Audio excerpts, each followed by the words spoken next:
Napakalambot naman ng baby back ribs na to. Kita nyo naman guys, humihiwalay sa buto.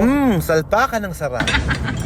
Lalapakin mo talaga to hanggang sarap to the bone. Ngayong araw ng linggo ay family day namin. Kaya pumunta kami sa Marquee Mall para i-date ang aming mga anak. Kasama namin si Saysay, si Ate Hermes, si Samon, si Ken, at si Ma.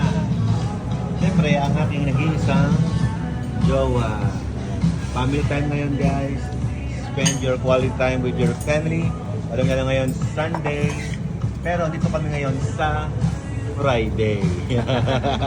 Dahil mahilig ako sa kape, nag-order ako ng kape doon sa Starbucks. Ang bango talaga ng back ribs na to. Super lambot niya pag hiniwa mo.